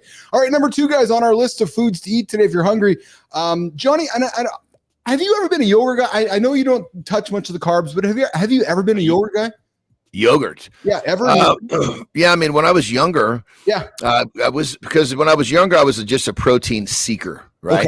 Okay. And so anytime there was a fairly decent level of protein, then it would be on my list. But then once I started to understand the different qualities of protein, then it kind of fell to the wayside. And yogurt to me now is once in a great while. It's a Greek yogurt. Yes. You talk about recipes. I have a fucking monster people put in the community. So someone likes tapioca pudding.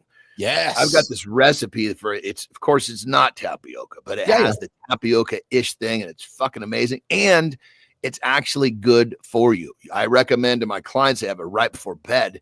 It's a treat. Yes. And it actually helps digestion. Yes. Lady Drew, I see your, actually quickly, Lady Drew, I see your comments. I saw your DMs about those guests. I will get to them today. So Lady Drew, I appreciate that. You dropped those comments for me last night. And so it's funny, Johnny, about yogurt. I'm on a fence with it. So yogurt to me is, I don't eat it as much as I used to, because I find that it was just producing too much mucus for me. And I was finding myself phlegmy, and I was finding myself not a regular part, for me either. I mean, it's very rare that I do it, because it doesn't make me feel, just like you said, you're describing, it creates a feeling you don't appreciate. So yes, that's one of those things that you're eating something that you like, not what your body likes. It's interesting. I really appreciate what you said around seeking protein, because I think that's what often. Well, society right now is protein. And I think many of us just go and seek it. And to me, yogurt is one of those, it's kind of like one of those, I'm going to seek it. It's good, but there's actually better protein choices. There is. Right. Well, and a lot of times this whole protein thing is, if society uses it as bullshit. It's like, oh yeah, I'm getting my protein in this peanut butter. It's mostly fat. Yes. And there's nothing wrong with that, but use it as a fat source, not a protein source. Yes, exactly. Next one, guys, we're going to get into eggs, spinach, and white bean quick frittata. Right? Ingredients: eggs, spinach, white beans, cherry tomatoes, salt, pepper, and turmeric. How to prepare this baby: whisk those eggs, add some ingredients to the skillet, season, and cook it. Essentially, guys, why it's going to work for you: those eggs, the ultimate protein source on the planet. Eggs supply choline for neurotransmitters. Spinach and beans boost neuron health. This is a good one. I will eat this myself because I didn't like beans, Johnny, very much, but I've grown to enjoy them, and I don't mind spinach and beans and eggs together. I've been on this kick very similar to this lately, where it's basically 2 eggs and beef, and then I'll put some spinach over the top of it. Spinach kind of just, I don't want to say it's not really sauteed, it just softens up a little bit. But the beef, eggs, and spinach for me, oh man, all top that. I don't know what it is. I'm like, olive oil on top? Yeah. Oh, well, and then Celtic salt. That's what makes it taste good. That's really good. All right, guys. But it's like I'm kind of that. I can feel my body saying, yes, I want that. And when I give it what it wants, it makes me feel really fucking good. So it's just this no-brainer. It's like I'm feeling what my body wants me to eat. And when I do it, I feel fucking great. So why would I do anything else? Yeah, absolutely. All right, next one I got on the list here, guys. If you're looking for something to eat today, which will help your brain and help your body, and this one leans more into the carbohydrate side of things, guys. So be conscious and aware of what I'm going to say next. But sweet potato and black bean salad. Now, I'm not the biggest fan of sweet potatoes. I don't. I will eat them, but they're not my biggest fan. But ingredients: this one: sweet potato, black beans, red bell pepper, cilantro, lime juice, and olive oil. How to prepare: just toss it all together, really. And then why this works: vitamin A and antioxidants in the sweet potatoes. And you're lacking protein, so everybody understands. Just gonna say this one here itself is lacking protein, although you will get some from the black beans. But this would be more of a carbohydrate fueled meal for this one, Johnny. Yeah, and when you say you're going to get some protein from the black beans, that's saying, I've got a gallon of fuel. This fuel won't work on my fucking car, but I've got a gallon of fuel. Well said. And the last one, guys, and this is a fun one. I left the best for last. The pepper jack breakfast tacos. Ingredients: corn tortillas, scrambled eggs, black beans, avocado, spinach, and some pepper jack cheese.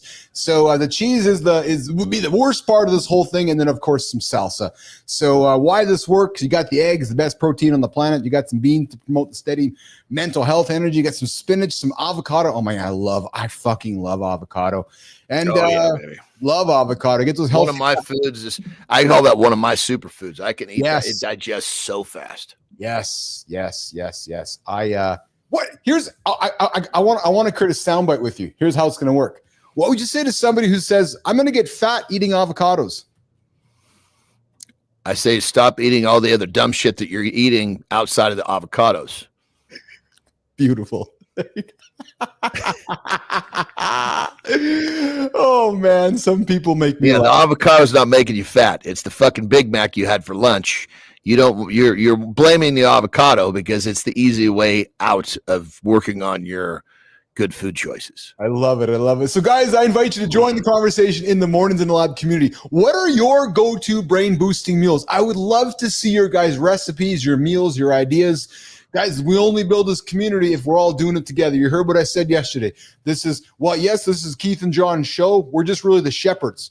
Like, we're the shepherds. We're we've decided, we put our hands up to be the leaders of this thing, but we're all in this together. So remember, nourishing the mind is just as crucial as physical fitness. Yeah, y'all want to get into the gym, but you got to take care of the mind and the body first to do that. Keep fueling those mornings with positivity and focus. And Johnny, back to the comments here. Man, so I got to tell you guys, I'm loving the energy in the community. Your comments are awesome. You guys got a lot dropping in here today. Bernard comes in, Asian food always represents every color of food to be balanced. And Spartacus, I don't cook. I leave it up to my wife. I think Johnny does as well. I think that's what Terry does. And I got to be honest, Lauren does all the cooking, most of the cooking for us as well. And then Spartacus, we're so confused, but what's good for us today, it switches all the time. It's true, but I will say, and one thing I'll take from Johnny is keep it simple, man. If it's coming from the ground, it's probably good for you. I mean, when you shop at the grocery store, stay out of the middle. On the outside, that's your foods that will perish. Yes, your meats, your vegetables, your fruits, your eggs, your milks, all that shit. That's where you need to be. And Johnny, you got Mike Sullivan coming back in from the 1980s. Mike, I love you, brother. We're having some laughter here. That pepper jack cheese. That's a small serving, though. How do you stop eating more than that? Small serving. You just eat over 2.5 hours like Joe Weider. There's a name, Johnny, from the past. Joe Weider once wrote in his books. There you go. All right. Okay. So here's the big question I'm going to throw on the table before Johnny walks out of here. And I asked all you guys this question. What do you all think? And Jimmy, let's run this hook. What do you all think America's unhealthiest chain is in 2025? Jimmy, let's get the conversation started. What if the lunch choice you made yesterday stole 4 hours of peak performance from your afternoon? Most men have no idea they're walking into a nutritional ambush every time they grab what seems like a quick, convenient meal. You're crushing it at work, hitting the gym, building momentum in your life. But there's this one decision you make almost unconsciously that's systematically undermining everything you're working toward. It's not what you think. The research shows patterns that most men aged 30 to 55 are completely unaware of. Once you understand the real numbers behind these choices, you can make simple adjustments that deliver immediate improvements in afternoon focus, energy stability, and long-term performance optimization. It's time to take back control of your peak performance. Let's dive deep into the data that changes everything. Before we get to... We didn't guess, brother. You and I didn't guess. Before we get to America's unhealthiest restaurant, we both have to guess. I'm going to ask Johnny Anderson. I had a guess before I knew this myself. I was surprised. When I saw the results, I was surprised too. So you tell me yours, and I'm going to tell you what mine was before I sat with Carter yesterday. What do you think it is?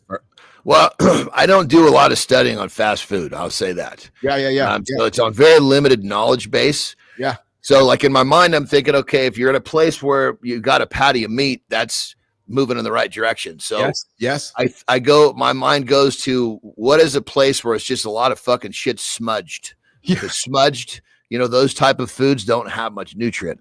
And I think Taco Bell is a smudger. You got a tortilla, a smudge of fucking whatever they call their beans and, whatever their fucking meat sauces are definitely not meat.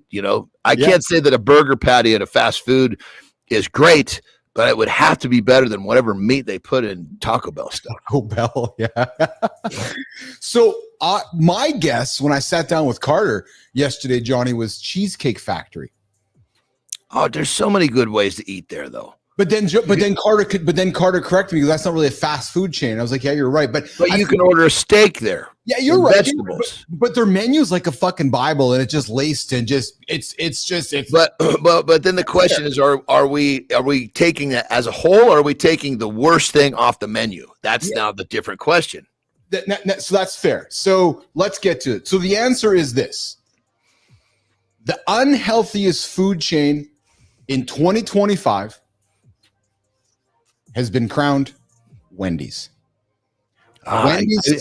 I knew it had to have a fucking drive-through. Get this. Wendy's signature meals, like the triple Baconator combo, pack a whopping 2,160 calories, 54 grams of saturated fat, and over 3,400 milligrams of sodium in one meal, far exceeding recommended daily limits. So, Johnny, there's a guy driving through the drive-thru, crushing the triple baconator for breakfast or lunch, and then going and crushing one for dinner, and then he's wondering why he's bloated. Dude, listen to that fucking marketing. I know. Triple baconator. That's so fucking good. Yeah, and then he goes home and eats avocado and says he's getting fat. And then you'll love this because you were almost there, man. Wendy's outpaces even notorious offenders like Sonic and Taco Bell, making it the worst offender in the nutrition ranking. So, guys, there you have it. Sorry, Wendy's. I know you're not sponsoring our show. We got to go one step further on this, right? Because what's the metric for unhealthy? Now, my metric was lack of nutrients. Sounds like this metric might have been calories and salt. Well, and just overall crap. Now, okay, let's do this before you go, because I know we got 2 minutes. How could you make?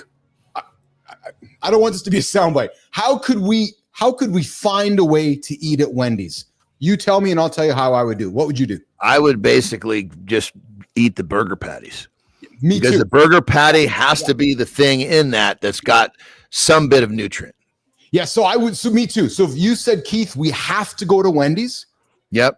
I wouldn't even order I would just say, look, I want 6 of your burger patties. Yeah, so me too, actually. Yeah, and I probably would ask for cheese because I like my cheese. But and you'd say, Bill, what do you do? I'm like, oh, I don't care. I'm gonna have my cheese. You're not eating cheese in a place like that. Yeah, you're right. It's just plastic. It's not fucking cheese. Cheese. You want some cheese? Fucking go somewhere else.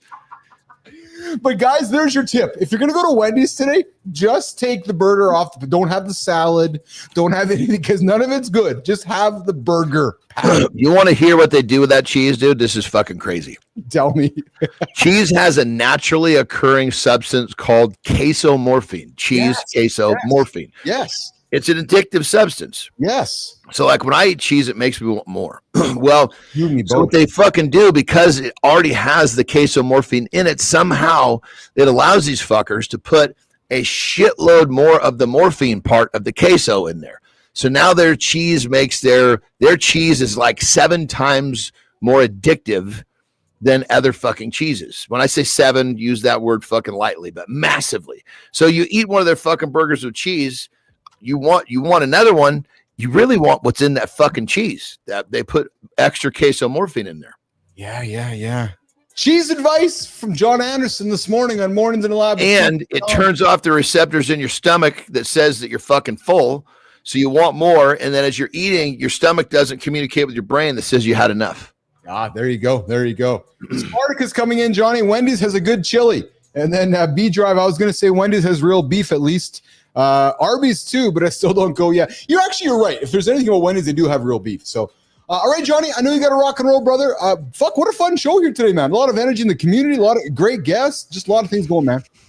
Always fun, brother. A lot of good things. And Holroyd comes in with this. Cheese makes everything better. Holroyd, I know that we get along so well, but I got to use it sparingly. Otherwise, I'll put it on. Yeah, me and cheese, Johnny, oh, man. Dude, if I eat cheese, it has to be the last meal. Because once I start down that fucking path, it's really hard to shut it down.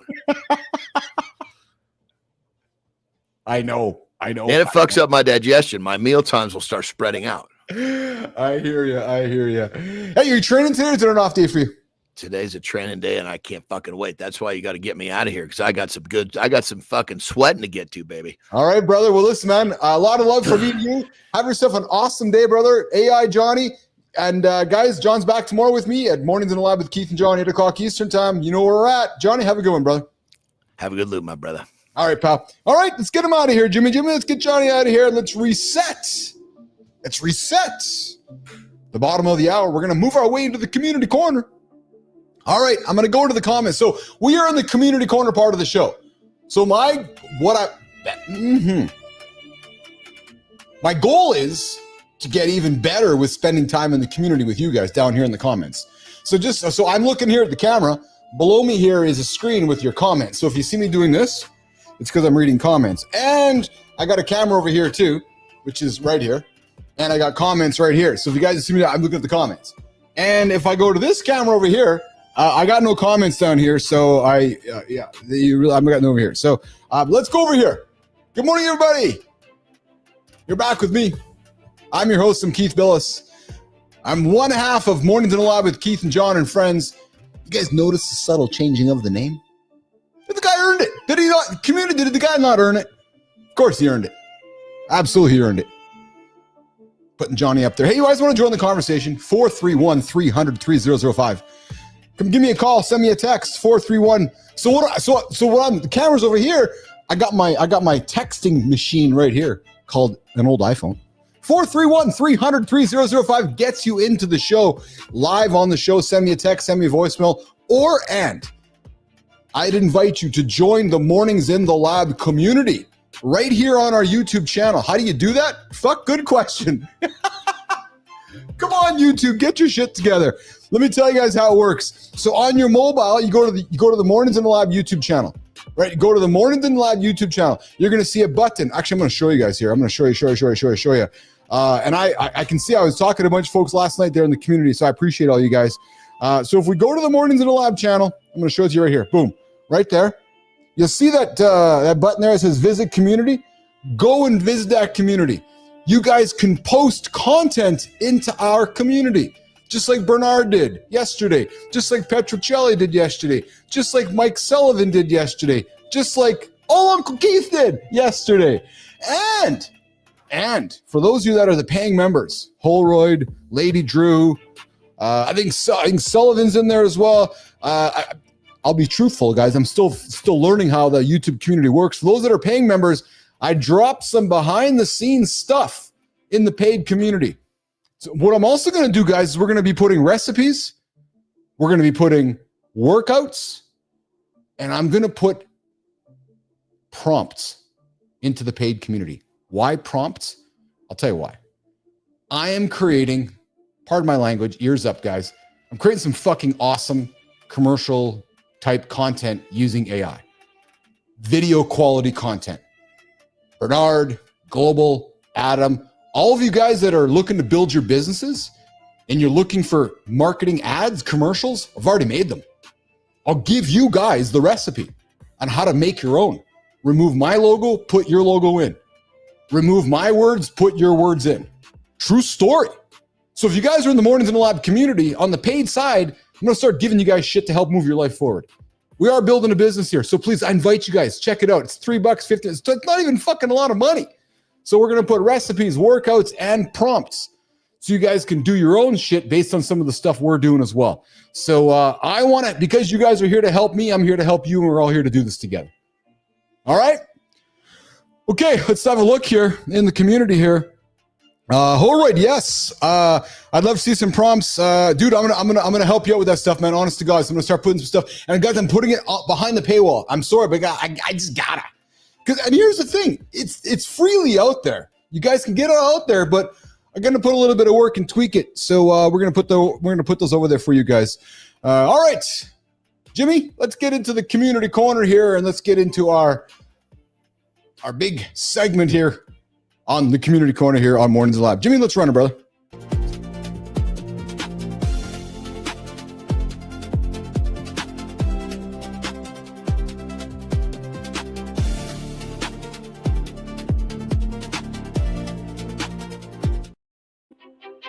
All right. It's time for Community Corner, where we connect LinkedIn, Substack, and the Mornings in the Lab YouTube community right here on Mornings in the Lab. Today, we're looking at beekeeping with a twist, memory hacks for readers, and how AI can make your life easier with all of the hype. These are the stories that you might just save you some time, might introduce some great content, might give you a better morning, or it might help you get more out of your day. Guys, let's kick it off. Let's start off. Let's do a little surpriser. Why beekeepers love watching bees march on. Well, hey guys, let's look into the Mornings in the Lab. Let's look into the YouTube community. Bernard, ears up. Today's YouTube story comes from our resident beekeeper himself, Bernard. Bee-driven equipment, baby. If you've ever wondered, if you ever wondered what keeps beekeeping really looks like, well, this is it. Bernard gives us, every day after the show, I go check out his channel. It's curious to me. He gives us a glimpse into what happens when bees move into a new hive, right alongside their queen. There's something strangely satisfying about watching thousands of bees organize themselves and settle in. It's frankly quite fascinating. Then you see Bernard's hand going in. He gets the play-by-play. Fuck sports or baseball or soccer. The dude gives you full commentary while he's playing and interacting with the bees. So guys, I invite you, if you're curious about what goes on inside a hive, or you just want to see nature do its thing, go and follow Bernard's channel. Like if you haven't followed it, why the fuck haven't you? Bernard's channel is worth checking out. True story. And you come here every single morning. Bernard's here as well. So if you want to learn bees, we got the resident beekeeper. Bernard himself is here every single day on Mornings in the Lab. And he's got an awesome channel on bees. And we're going to help him grow that fucking bee business bigger than he can even imagine. And you know what's going to happen, Bernard? You're going to wake up one day as an accidental CEO. Yeah, baby, like Tom Marino. Boom.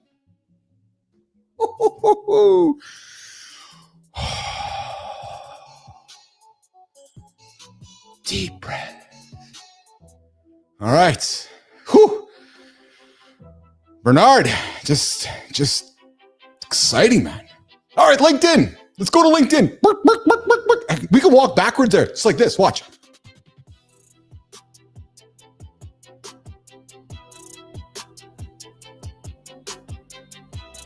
Yeah, it's called walking backwards. Yeah, burning calories. There you go. There you go. There you go. How many times have you found yourself rereading the same sentence or paragraph and still wondering what it said?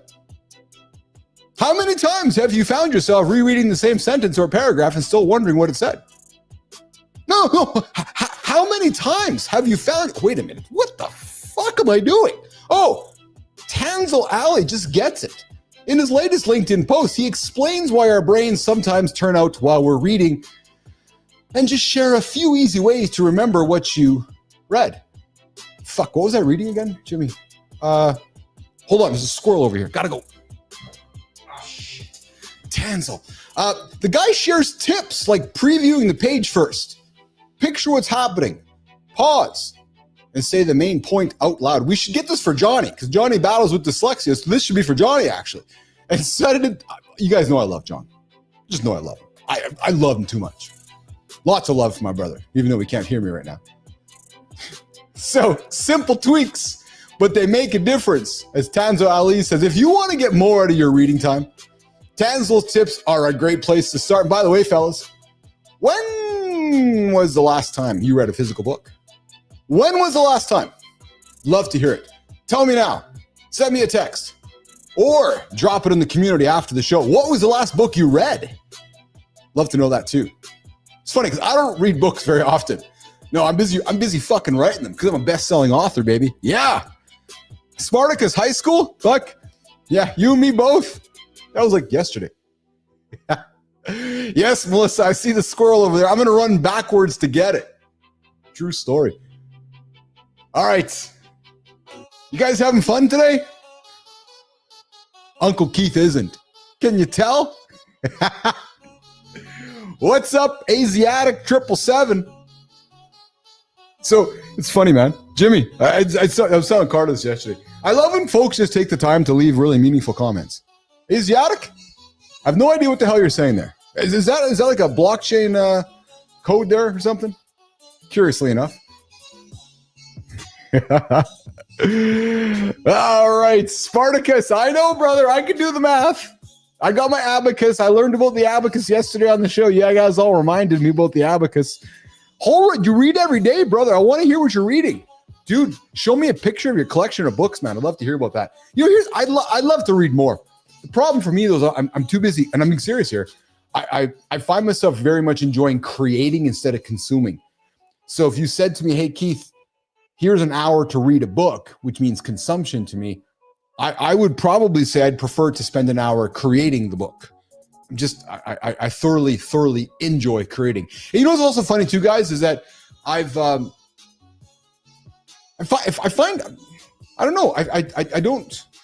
spend more time in my own brain instead of somebody else's brain. I just find it's healthy for me. All right, let's stay in Substack, guys. Let AI take care of the annoying stuff for you, just like Johnny's doing, making himself a bot. Daria Cuperano's Substack teaches you how to use simple AI tools to make daily life less stressful. Yeah, she breaks down how AI can help with things like planning meals, keeping your schedule straight, and even sending reminders. Reminders. Yeah. That's leaning into, it's like leaning into old what humor would that be? Like old maybe Will Ferrell or reminders. No, maybe Conan O'Brien. So you guys, if you guys spend enough time with me, you guys can kind of see where I lean into some of my comedy influence. Reminders, yes. Even remember sending you reminders when you're running to groceries. You don't need to be a tech expert, nope, to set these up. No, you just need the fucking AI. Just boop, boop, AI, off you go. There you go. Yeah, that's a true story right there. What would you, so here's the question for you guys. Like Johnny's creating JohnBot. What would you automate if you could? What would you automate? Hey, listen, you guys, listen to Jansen Hung, CEO of NVIDIA, made a big statement, and I believe in his statement. Think about this, guys. Everything mechanical and moving today, hear me clearly, guys, ears up. Everything mechanical and moving today will be autonomous tomorrow. Think about that for a second. Hence the desire for batteries. You know what? The world has no fucking idea. The world has no idea. No idea at all at the scale of what the world needs batteries. No. Nobody really kind of grasps it. Actually, speaking of that, Melissa, you and I have been talking about continuing to add value to our show here with news. I'm going to tell you guys something about Uncle Keith over here. I'm going to keep giving you guys news you're not going to find anywhere else. Yeah, we're going to make it competitive. Yeah, we're going to create a competitive newsroom here. I love finding shit nobody else finds. I love sharing shit nobody else talks about. For example, yesterday, you guys want to know of a company you should pay attention to? Called Figure. Figure. Figure, out of Arizona. What do they make? They make humanoid robots. I would pay attention to the CEO. If I were you, I would pay attention. His name is Brett Alcock. He might be like an Elon guy. He might be like a Einstein guy. Might be a little smart. True story. Figure. Yeah, so I'm going to keep finding stuff to give you guys to think about for the future. Because in a year or 2 years from now, when you're like, holy fuck, I heard Billis talk about this company called Figure. Yep, that's the company. Perhaps the next Apple. Yeah, true story. Maybe the next Tesla. Maybe the next OpenAI. I suspect, I predict, I will tell you all right now, they might be the face of physical AI in North America. Figure. Brett Alcock. Brett, would love to have you on my show, man. 100%. And yes, Spartacus, you're right. China just released a humanoid robot for $6,000 this week that you can go buy for your house. Oh, yeah. Anyways, whether you're wrangling bees over on the Bee Drive channel or whether you are fighting with your own memory or just tired of doing the same things every single day, there's always a better way. And if you want your story featured on this show on Mornings in the Lab with the Community, I invite you to follow us on Substack, follow us on LinkedIn, follow us on YouTube, tag us in your next post. And guys, I want to see you in the community. When the show's over, I want to see you in the Mornings in the Lab community. I'm going to be there. True story. I'll be there. I hope to see you guys there as well. And while we continue to figure the community out, we're going to just dump stuff in there, create consistency and frequency. So you might see some stuff, lots. You might see stuff a little bit. I don't know. We're going to keep figuring all that out. All right. But anyways, the Mornings in the Lab community, I want to see you guys there after the show until we get back at it tomorrow. And of course, if you guys want to call me, you can call me 431-300-3005. There are many, many ways to get a hold of Uncle Keith and Uncle Johnny. The phone, 431-300-3005, or inside of the Mornings in the Lab community right here on YouTube. Come find me on LinkedIn. Come find me on X as well. Okay, so here we go, guys. We're going to move over to the Creator Spotlight. You guys know this part of the show here where we take the big light, the big Creator Spotlight, and we shine it on somebody doing great work over in the communities of the world. We're going to start over on LinkedIn, Jimmy. Let's get after it, brother. It's easy to laugh off pain or swallow hard truths until life throws you a loss you can't ignore. Someone out there is sparking real talk about the side of manhood we rarely see. Grief, depression, and the silent battles men fight every day. He's walked through the darkest moments, written a raw book on masculinity, and built a practice helping men find their voice. Today, Mornings in the Lab is shining the creator spotlight on Ethan Getchell. Follow him if you want to see what courage, honesty, and healing actually look like in a man's world.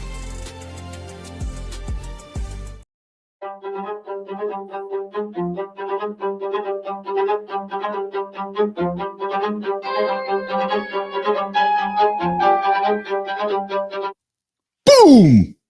Every guy you know carries something heavy. Yep, shame, regret, grief. But almost none of us talk about it, except on this show, Mornings in the Lab, Keith and John, every single day. True story. Like us, Ethan Getchell is one of the few who does. Ethan lost his brother to suicide, and he turned that pain into work that focuses on helping young men overcome depression. No joking here. Ethan's building a space where men can stop pretending that they're fine and be vulnerable without the fear of judgment. And Ethan, brother, I'm looking at you, man. I'm sorry for your loss. And I would love to have you on the show to talk about your loss and talk about how you're helping men remove fine from their vocabulary and embrace vulnerability like we do every single day on the show here, Mornings in the Lab with Keith and John. So Ethan, the invite's open, brother. We'd love to give you the light so you can shine on somebody in your world who might need the light on the next Creator Spotlight, on the next Community Corner right here on Mornings in the Lab with Keith and John. What's up, Dusty? I see you there, Dusty. Great show. Dusty, the show is fire today, man. The show is absolutely fire. It's fire because you guys, the community is hot, the engagement's hot, the guests are hot, and fuck Uncle Keith is hot.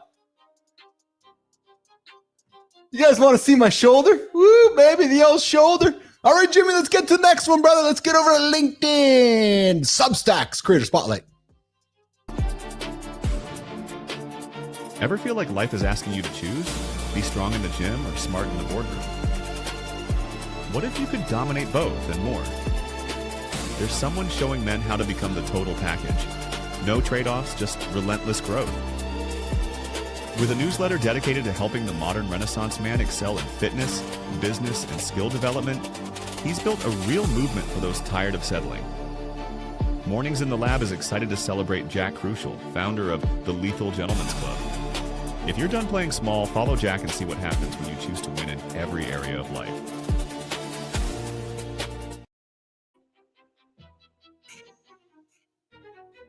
All right, hey.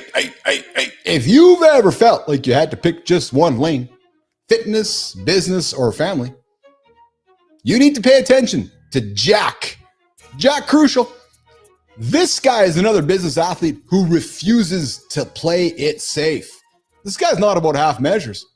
This guy's about building a movement for men who want to show up strong every single day and show up strong everywhere. And no, this dude is not meant for the lazy or the lukewarm. This guy is simple. Don't just be good, be lethal. So, we have an invite for you, Jack. Love to have you on the show. Love to have you on Mornings Lab with Keith and Friends so we can get after it and talk about you and celebrate you. And celebrate somebody in your corner with those big ass wrestling belts. That's awesome. Jack Crucial over on Substack. I invite you guys to check him out. And Jack, love to have you on the show, brother. Love to have you on the show so we can celebrate somebody in your community for the next Creator Spotlight on the next Community Corner right here, 8 o'clock Eastern Time, Mornings Live with Keith and John. Jack, the invite's open to you, brother. Boom, boom. All right.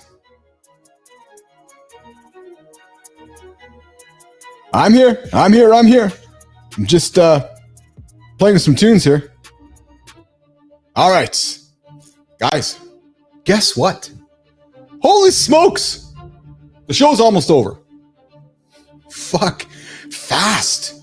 Just fast. Hey, I got a question for the community. You guys enjoying some of the new tunes I'm putting out there? So I've been working real hard to create a sonic sound for our show. Can y'all feel it? Here's how I create it. Oh, fuck, I love it. I take a little bit of drill. I take a little bit of trap. I take a little bit of orchestral epic strings. I take a little bit of bagpipes. And I put it all into the fucking blender. And then we go. And it sounds like this. If you can't get up and get after with tunes like this, go somewhere else. Go somewhere else. Yep. Because we get up, we get after it with shit like this, guys. Petrocelli, what's going on, brother? I love the bagpipes. Yes. Now I'm just going to start fucking rapping. All right, Jimmy, what do we got tomorrow, brother? Tomorrow's Fun Friday. Free for all Fridays. I got an invitation to all you motherfuckers. Yeah, I called y'all motherfuckers, all my loves in the community. What do y'all want to talk about? What do you want to talk about? Let me hear it. Let me hear it. Let me hear it. Bring it to the Mornings in the Lab community. I want to see your comments in the community today. I'll put it on the agenda. We'll talk about it tomorrow on the show. That's what we're going to do. Free for all Fridays are all about you. So I got a bunch of shit I'm going to put into the community today. I got something we didn't get to today, guys. If you're over 50, we might want to stop doing some exercises. We're going to talk with John about that because doctor, you can't do that. Fuck that. I'm doing that. I'm doing bench press. I'm doing squats. Yeah. We might even talk about music tomorrow too and the cultural impact of music tomorrow as well.